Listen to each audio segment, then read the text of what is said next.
Langsung masuk. Oke, baik. Selamat pagi semuanya. Perkenalkan, nama saya Muhammad Faris Akbar dari Departemen Teknik Meteorologi dan Material Angkatan 2024 dengan NPM 24064215554. Kali ini saya akan mempresentasikan hasil kerjasama kami dengan judul Structural Health Monitoring for Bridge untuk mata kuliah berpikir komputasional. Baik, untuk table of content apa aja sih isi dari presentasi kali ini? Yang pertama ada deskripsi masalah, lalu pengenalan pola, yang ketiga ada representasi data dan abstrak, lalu ada flowchart-nya, yang kelima ada pseudocode, dan juga yang terakhir ialah analisis dari algoritma itu sendiri. Nah, lalu deskripsi masalah dari eh, topik kali ini. Jembatan adalah infrastruktur yang kritis yang membutuhkan pemantauan berkelanjutan untuk mencegah kegagalan struktur. Inspeksi manual seringkali mahal, lambat, dan juga tidak efisien.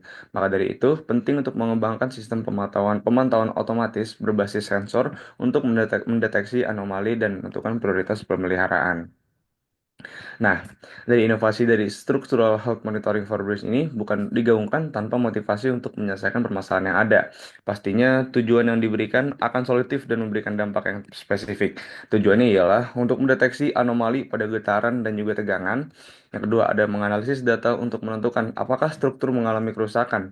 Lalu yang ketiga ialah menentukan prioritas perbaikan berdasarkan tingkat keparahan dengan greedy algorithm. Lalu yang ketiga ialah pengenalan pola. Yang pertama, sensor yang mengalami anomali memiliki nilai ekstrim pada getaran atau tegangan. Lalu, anomali dapat dideteksi dengan aturan ambang batas, misalnya getaran lebih besar dari 80 atau tegangan yang lebih besar dari 40. Lalu selanjutnya, perbaikan harus dilakukan pada sensor dengan nilai tertinggi dahulu. Nah, pola ini akan membantu kita memahami bahwa kita perlu mendeteksi outlier, mengurutkan data berdasarkan tingkat kerusakan dan memproses data secara efisien.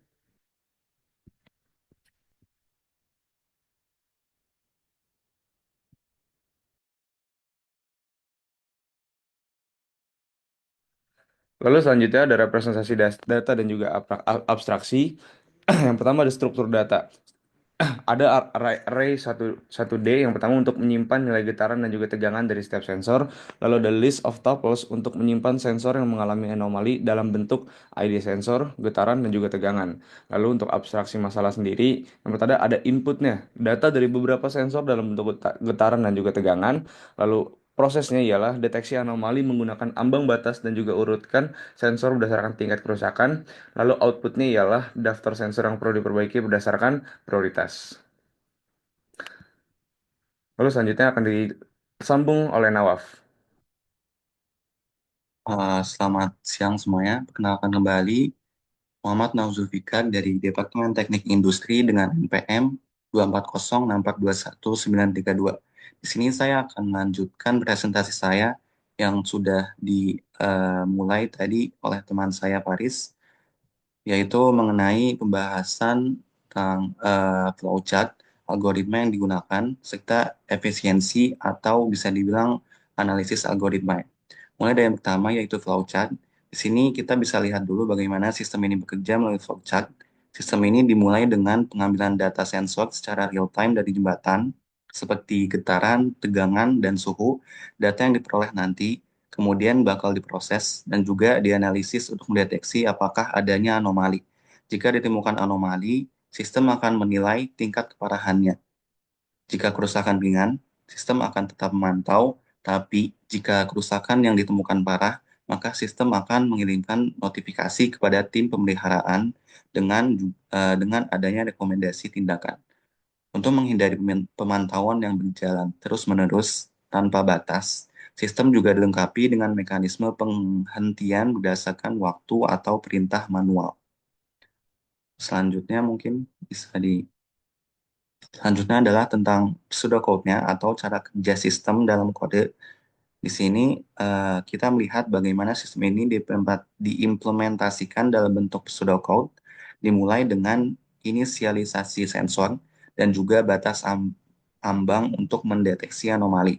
Sistem kemudian masuk ke dalam loop pemantauan di mana data sensor terus dibaca dan juga dianalisis. Jika nilai sensor melebihi ambang batas, sistem akan menandai adanya anomali dan menilai tingkat keparahannya. Jika kerusakan dianggap kritis, sistem akan mengirimkan peringatan kepada tim pemeliharaan. Dan pada akhir proses, sistem akan melakukan evaluasi terhadap algoritma dan juga memperbaikinya agar bisa menjadi lebih efisien dalam deteksi kerusakan. Bisa ke slide berikutnya. Di sini masuk ke slide analisis algoritma, di mana kita ingin mengetahui seberapa efisien sistem ini. Salah satu hal penting dalam sistem ini adalah efisiensinya. Kita mengukur efisiensi algoritma dengan kompleksitas Big O. Mulai dari yang pertama yaitu inisialisasi. Bisa dilihat di sini bahwa Big O yang di Big O-nya adalah O1, di mana ini sangat cepat dan tidak eh, dipengaruhi oleh berapa banyak data.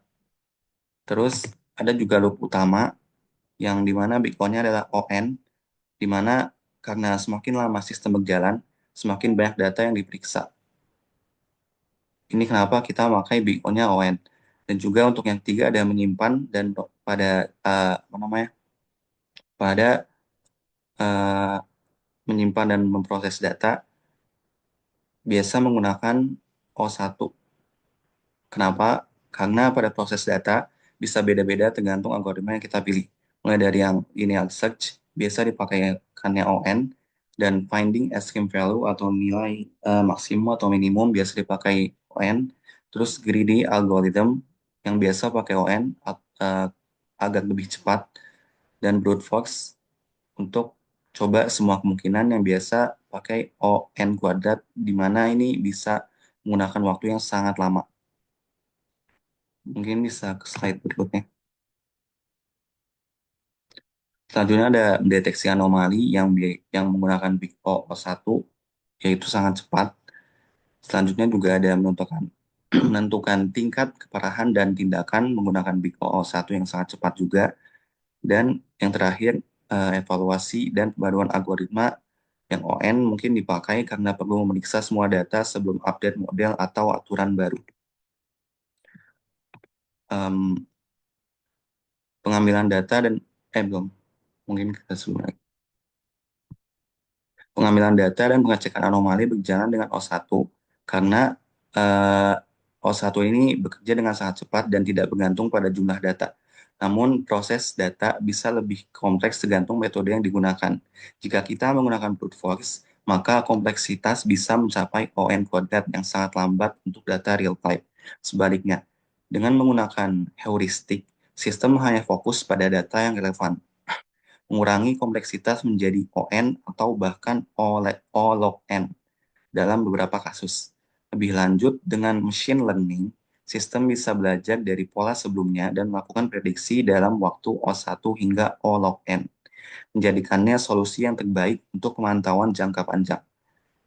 Kita dapat menyimpulkan bahwa pendekatan brute force tidak efisien karena membutuhkan waktu yang lama dan untuk memeriksa semua kemungkinan. Sebaliknya, dengan pendekatan berbasis heuristik dan machine learning jauh lebih cepat dan akurat.